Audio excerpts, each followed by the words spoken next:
John, we just do what we think is best to win the game. I'm not being a smart guy either. Look, we thought, obviously we had a few turnovers there, and just try to calm things down a little bit. And the offensive line and motor and the perimeter guys did a good job. And, we were moving the ball and, staying away from some situations where we put ourselves in earlier in the game. And that was just a game. I don't know, whatever it was, 40 sometimes, but we had no problem doing that when it's working. Is it reassuring that it did work when you needed it most? Yeah. I mean, you try to call plays that work the best you can. And again, I'll always, credit the guys that are out there with their hands in the dirt, blocking the guys that they're supposed to block. And I'd say our backs, both Zach and obviously Motor ran hard. Those guys did a good job of controlling the line of scrimmage and making positive yards. So credit goes to those guys. And just the last thing on a similar subject, I don't want to say that that there's been a change in the offense's identity, but there seems to have been more of an emphasis on running the ball since the second half of the Tampa game. Is that a fair assessment? I guess the numbers are the numbers. Again, what we're always going to try to do is, if we think one thing gives us an advantage or the other thing gives us an advantage or a balance of it, that's the only thing we try to do each and every week.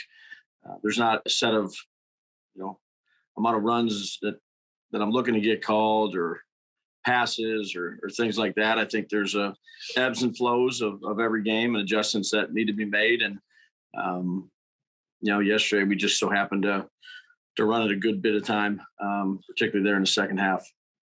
Much appreciated, Brian, and Happy New Year. Happy New Year to you, John. Hey, Brian. Happy New Year. Same to you. Thank you. I was wondering, can you take us through the play call on the pass to Dion Dawkins? Yeah, it was just Dawkins' pass, and they ended up covering it. So Josh kind of threw it where no one else could get it. We've run that maybe not the same exact way, but a similar way, a few years back. And they did a good job covering it. First down play. So go to the next down. Dion was also very happy to tell us yesterday that it's called the Dawkins pass. When did y'all start calling it that? When we put it in. Okay. Yeah. Try to simplify verbiage, and it's really a one-man read. I mean, there's a potential to go to another guy, but really a one-man read. And if you got it, you got it. And if you don't, you throw it away. Awesome. So, thanks. Oh. I'm sure Dion liked having it called after himself. You did for sure. Appreciate it. You got it. Hey, Brian, Josh Reed here. Happy New Year to you. Same to you, Josh. The kind of sticking with Dion there, he also said that it said a lot that Josh trusted him in double coverage to throw him the ball. He's made a few nice catches in practice. But what he's more known for, blocking up front. What have you seen from him the last couple of games? Because there have been some plays on tape where he is now just taking people out. Yeah, I'd say he's meeting expectations and standards that we have him and we have for him. And I'd say he has, more importantly, for himself. He's had to deal with obviously being sick a couple times during the year. But he's playing his best football right now, and that's what we need him to do. He's one of our better players. And he's got to do it week in and week out, particularly this time of year. Yep. He's had some good plays, some tough plays, some effort plays, some chase plays, some really look, when you're an offensive lineman, you're usually a very selfless individual. You're blocking for, receivers and running backs and quarterbacks and trying to protect those guys, and don't necessarily get a bunch of accolades or photos in the paper and things like that. So, I wouldn't just say Dion, I'd say that entire group the last couple of weeks, they've had some good resolve. We're going to need them to continue to be better. That's where it starts, is up front. Thanks, Brian. Appreciate you as Josh. always. Yep, me too. Thanks. Hey, Brian, how are you? It's Sal here. Hey, Sal. Hey, to a lot of us, it looks like, and a lot of fans, I think, that Devin's just running a little differently the last 3-4 weeks. Maybe a little more physicality to him, maybe a little bit more straight line, not as much trying to do something before he's getting hit. I don't know. Is that a perception? Is that something you have seen in him that's changing his game a little bit? No, I think he's been a really consistent player for us, Sal. Running backs, look, we've thrown the ball a lot here. Say we'll continue to throw it a lot too. But he's done a good job. I'd say he's had more touches, and sometimes for a running back that helps to get into a flow. Now it's got to work to keep doing it. And he's done, since he's been here, all he's done is improve.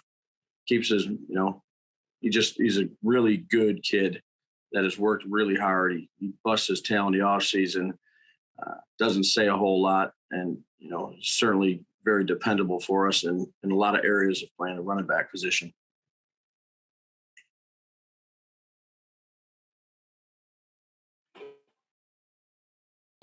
Dawkins, Buffalo Sports 1080. How you doing? Good, Mook. Happy New Year. Happy New Year's to you.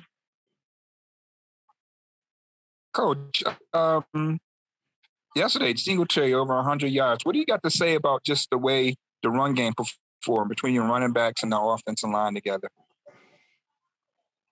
Yeah, it was good. I mean, I was a lot of yards and made a lot of critical plays at critical times.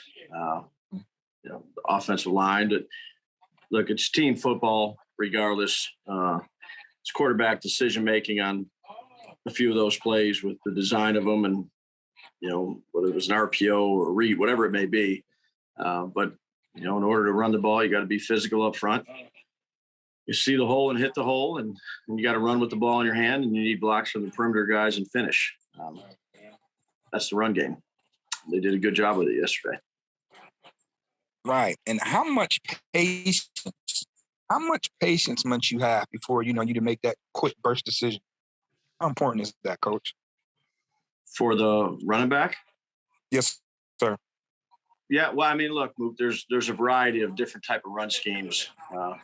We could be here for a long time talking about the footwork and the reads and, a gap scheme with one puller versus two pullers versus no pullers versus an outside zone and inside zone. There's, and I know this, there's, various techniques and fundamentals that a running back has to execute to time up with the blocking pattern of the offensive line and the ball handling of the quarterback.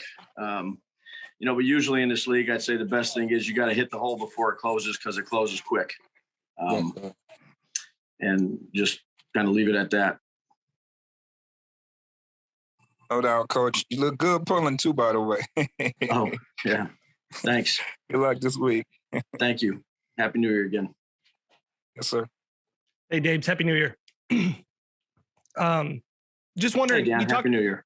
If we talk about adversity and how it, shapes teams, the word that's been passed around a lot, it seems like, has been urgency around the building over maybe the last month. How can that shape the offense? Because it seems like since I don't mean to put my input on it, but since the second half of Tampa Bay, it seems like the urgency has been ramped up another level. Have you felt that? Is that something that affects everything? Yeah, that's a really good question, Dan. Look, we talk about adversity and being resilient really at the start of when we all come back after that season had just ended. Because I think it's important to educate your team, particularly guys in today's day and age, with all the things that are going outside, to try to do your best to really focus on your job and build trust in the room with one another, knowing that things aren't always going to be perfect. I'd say urgency is always there because it's really hard to compete in this league if you don't have it. It's a highly competitive league, that. But once you get to, playing after Thanksgiving and you're kind of in the hunt, if you will, I'd say you have to. I think it's human nature to pick it up another level. I mean, every little thing makes a difference, whether you're playing in September, October, November, December, but, it's human nature, right? You're getting toward the end of the season, and I don't think it's real healthy to watch standings and things like that. But let's be real. I mean, these young guys, I think a lot of them do it. And I don't think you can be naive to that. You got to teach it. You got to coach it. And you got to make sure you bring back the people together, unite them, and make sure we're focusing on the next week. Again, we've talked about this last week. I think it's the ebbs and flows. You don't want to be sitting on top of the mountain one week and in the valley the next, and you're going to have to go through some painful games. Obviously we did last year, we did the year before, but to have resiliency and a great mental toughness about yourself and your team, and just create that urgency each week, goes a long way. And even if you have the urgency and all that, you still got to play well and coach well and do the things you need to do for that particular week. That's a good question. We talk about the ebbs and flows, but I just might follow up. When you have those low points, I know each season is different, but are you able, or do you ever look back to last year when things were really rolling and go, hey, guys, this is what we can still do, even though they're different seasons? I know. Does it help to do that, to get confidence back, I guess, maybe when you're at one of those ebbs? Yeah, no, I'm not necessarily, go back to last year. I think as a coach, as you mature and, you're in this business for a while, you're going to have a lot of those. And I think the more you can learn from those, maybe it's not the exact same situation, but there's things that you had to go through as a coach with a team or as a leader with a team that you can draw from and be better at the next time that you do it. Because again, you want to win every game. You put your heart and soul into this each and every week. The players go out there, they practice hard, and you're working together as a coaching staff, trying to put them in the best position. They're working their tails off, and sometimes you fall short or it doesn't go the way you want. And you got to be willing to, pick yourself back up, look yourself in the mirror, look your players in the mirror, or look your players in the face and say, look, here's where we're at. And I think being consistent and not doing this, staying consistent, staying authentic for these guys nowadays is important. Appreciate it as always, Brian. You got it. Hey, Brian, it's Jay with the Buffalo News. Happy New Year. Same to you, Jay. Thanks, Brian. You talked earlier, I think when you were talking about Dion, with the offensive line and sort of the juggling that you guys have been forced to do. The one constant there, though, has been Mitch really throughout that. I would have to think that's made his job a fair bit more difficult. How have you seen him respond to that? And has he even maybe elevated his game on the field and as a leader in response to that? Yeah, I think that's a great observation. Yes, he's been a really, really good leader for us. I was just talking a minute ago to Dan. He's a very consistent individual. He's routine oriented. He is a great person, which I think that's a testament to the people that we bring in the building. I think we have a lot of those type of guys that love to compete, that love the game. But I'd say, playing that spot, center or quarterback or middle linebacker or whoever it may be, where you're looking at the guys in the face and you're making the calls on a play in, play out basis. I think he has a lot of confidence in what we're doing. I certainly know that we have a lot of confidence in him. There's things that come up each game and between each series that he has to make a split second decision and go with, trust his rules and handle it. And I think he's done a really good job of communicating to the other linemen, with the quarterback, keeping us on the same page. But he's really done a good job for us. Not that he did it last year or anything like that, but I think he's taken another step in playing in that leadership role on the offensive line. Yeah. And then last thing for me with Stefan, we're accustomed to the big numbers and the highlights and all of that, but he was a guy that he took some big shots yesterday and he just kind of keeps popping back up. Is his toughness, what's that say about his toughness? Is that maybe one of his traits that I wouldn't say is overlooked, but maybe doesn't get brought up a lot, but is there in regards to his game? Yeah, I think he's both physically tough and mentally tough. And he's been he's voted captain for a reason. He's been a really good leader for us. glad we have him. But there's a lot of attributes that I could sit here and talk about him. I love the guy. I love what he's done for our football team, and we're going to need him here down the stretch. Sounds good. Thanks, Brian. Have a good week. You too.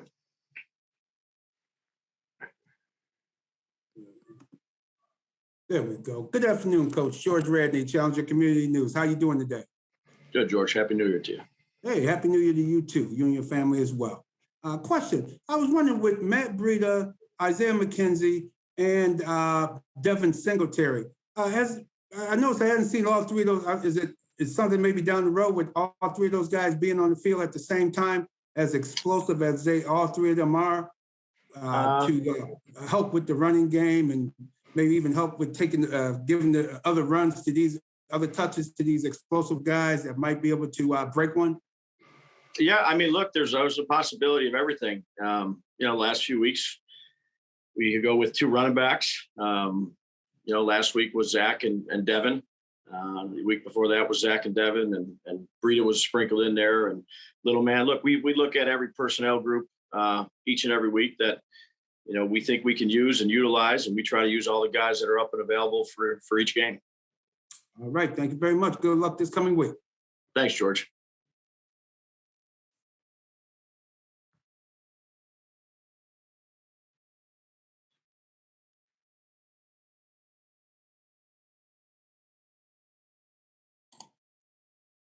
Dad, we're having trouble hearing you. Do you got me now, Brian? I got you now. Thanks, man. Sorry about that. Happy New Year. I appreciate you waiting for me. Oh, hey, Thad. How are you? Yeah, good, man.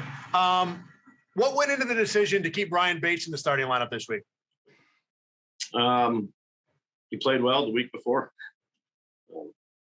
He's a guy that has done everything we've asked him to do since he's been here. He got an opportunity last week, did a good job with it, and played another good game this week for us. So he's a guy that really knows all our spots, but he earned it.